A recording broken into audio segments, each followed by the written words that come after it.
The confrontation between Elijah and Jezebel, culminating in the dramatic events on Mount Carmel in approximately 869 BCE, stands as one of the most vivid and enduring episodes in the Bible's history.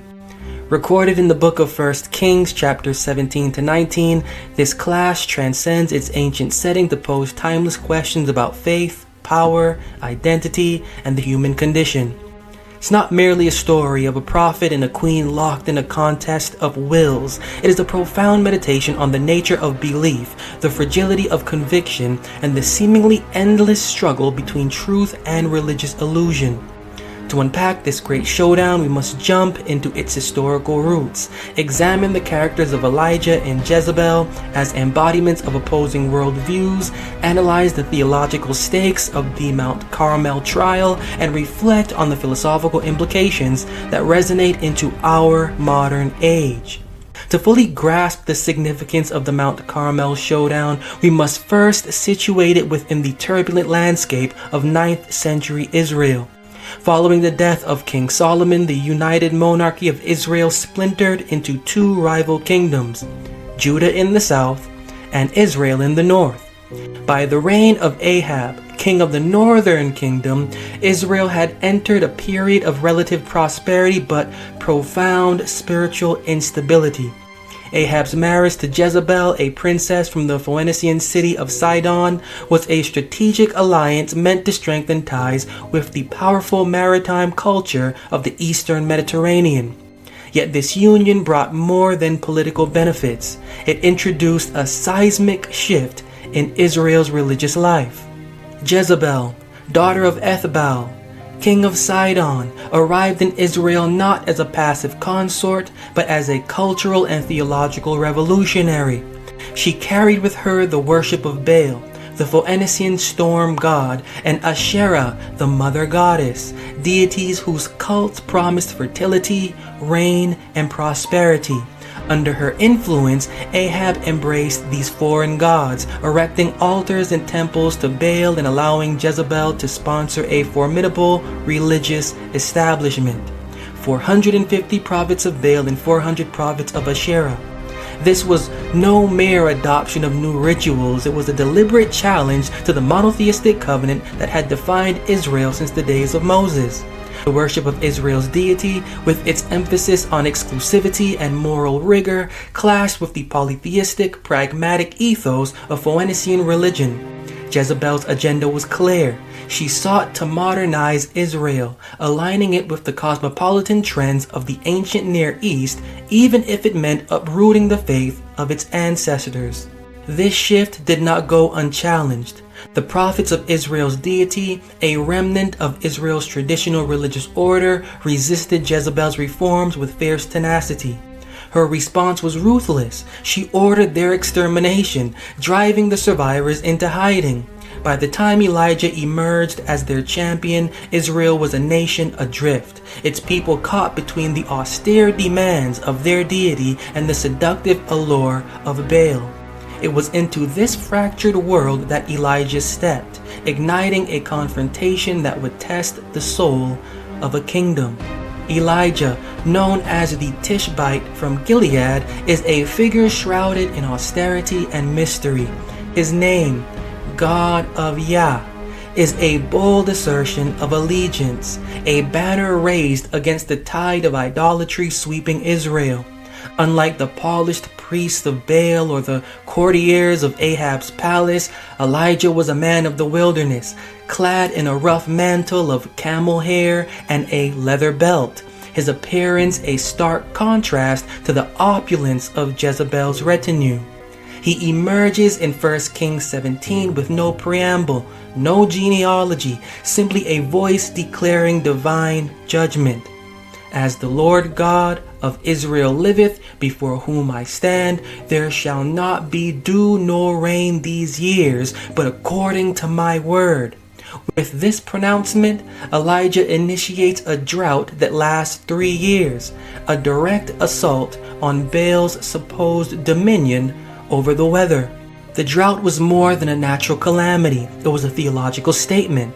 If Baal was the god of storms, as Jezebel's prophets claimed, why did the skies remain silent? Elijah's actions positioned him as the antithesis of Jezebel's regime, a lone prophet standing against the queen and her vast religious machinery. His isolation underscores a key philosophical theme: the power of conviction in the face of overwhelming opposition. Elijah's faith was not rooted in numbers or institutional support, but in an unshakable trust in his deity's sovereignty. This trust would carry him to Mount Carmel, where he would stage a public trial to settle the question of divine authority once and for all. Jezebel, by contrast, is a figure of complexity and contradiction. Often vilified as a symbol of evil in later tradition, she was, in her own context, a woman of remarkable agency and vision. As a Phoenician princess, she brought to Israel the sophistication of her homeland, its art, its commerce, its religion. Her beauty was matched by her intellect and resolve, qualities that made her a formidable queen beside the weaker Ahab. She saw the worship of Baal and Asherah as a path to progress, a means of elevating Israel from a tribal backwater to a player on the regional stage. To Jezebel, the exclusivity of Israel's deity was a limitation, a refusal to embrace the pluralistic realities of the ancient world. Yet her zeal crossed into fanaticism.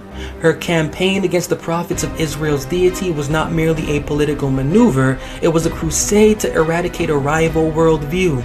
She wielded her authority with an iron hand, sponsoring 850 prophets to propagate her faith and silencing dissent with violence. Her influence over Ahab was profound. He became, in many ways, a puppet to her ambitions. Jezebel's strength lay in her refusal to compromise, her unwavering commitment to her gods. This made her both a compelling leader and a dangerous adversary, setting the stage for her inevitable clash with Elijah. The events on Mount Carmel detailed in 1 Kings 18 represent the climax of this spiritual conflict. After 3 years of drought, Elijah returned to confront Ahab, demanding a public demonstration.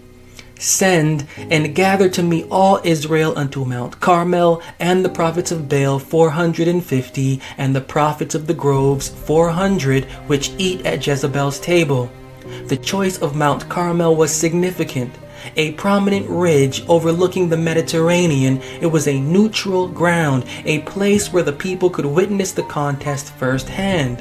The stakes were nothing less than the identity of Israel's God. Elijah opened the proceedings with a piercing question. "How long halt ye between two opinions? If the Lord be God, follow him. But if Baal, then follow him." And the people answered him not a word. The people's silence speaks volumes, a collective paralysis born of fear, doubt, and spiritual drift. Elijah's challenge was not just practical but philosophical. It demanded a choice, a rejection of ambivalence in favor of clarity. He proposed a test: 2 altars, 2 bulls, 1 fire. The prophets of Baal would call on their god, Elijah would call on his deity. The deity who answered would prove his supremacy. The prophets of Baal went first, their numbers a testament to Jezebel's dominance. From morning until noon they cried out, "O Baal, hear us," dancing and leaping around their altar. As the hours wore on with no response, their depression grew. They slashed themselves with knives, blood flowing in a ritual meant to compel their god's attention. Elijah watched, then mocked them. "Cry aloud, for he is a god.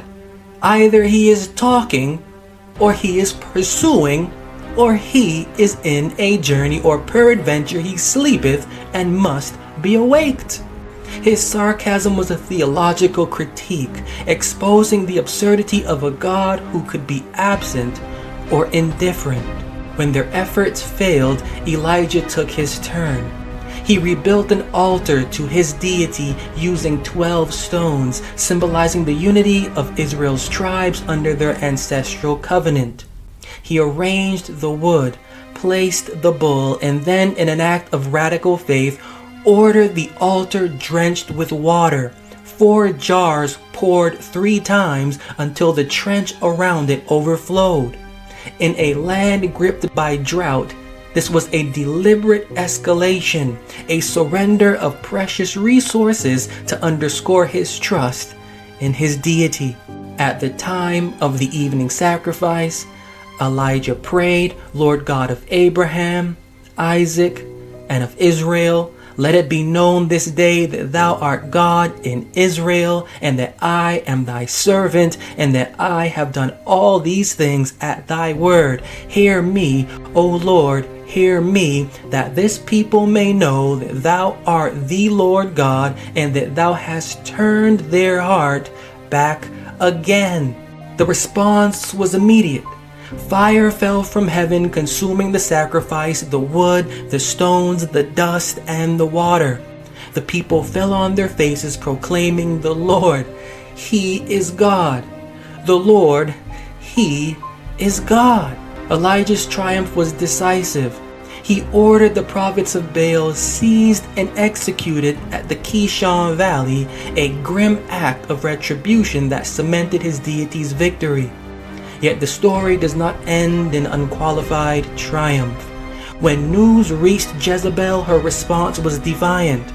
"So may the gods do to me and more also, if I do not make your life as the life of one of them by this time tomorrow." Unbowed by this defeat of her prophets, she vowed vengeance. Elijah, exhausted and perhaps unnerved by her resolve, fled into the wilderness, collapsing under a broom tree in despair. This vulnerability humanizes him, revealing the toll of his mission. Jezebel's persistence, meanwhile, underscores her complexity. She was not a cartoonish villain, but a woman of unshakable conviction, willing to stand against divine judgment itself. Her eventual fate, death at the hands of Jehu years later, would fulfill Elijah's prophecies, but on Mount Carmel, she remained a formidable foe, her influence lingering even in defeat. The showdown on Mount Carmel invites us to reflect on several enduring themes. First, it probes the nature of faith. Elijah's trust in his deity was absolute, a willingness to stake everything on an unseen God's intervention. Jezebel's faith, by contrast, was pragmatic, tied to the tangible benefits of Baal worship, rain, fertility, power. Their clash asks us, is faith a leap into the unknown, or a bargain with the visible religious world? Elijah's drenched altar suggests the former, a radical surrender that defies logic to rely on wisdom, yet yielding revelation. Second, it examines power and its limits. Jezebel wielded institutional authority, her prophets, her queenship, her alliance with Ahab. Yet it crumbled before Elijah's solitary stand. This inversion challenges our assumptions about strength. Does true power lie in dominance or in the courage to resist it? Elijah's victory was not his alone, but his deity's, a reminder that human agency operates within a larger framework of cosmic will. Finally, the people's indecision, limping between two opinions, mirrors our own existential struggles. Mount Carmel was a moment of clarity, but it required a crisis to force a choice.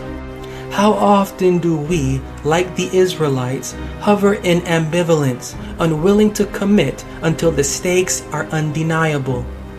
Elijah's question remains through time, urging us to examine our loyalties and the God we serve, whether they be wealth, status, ideology, or some deity.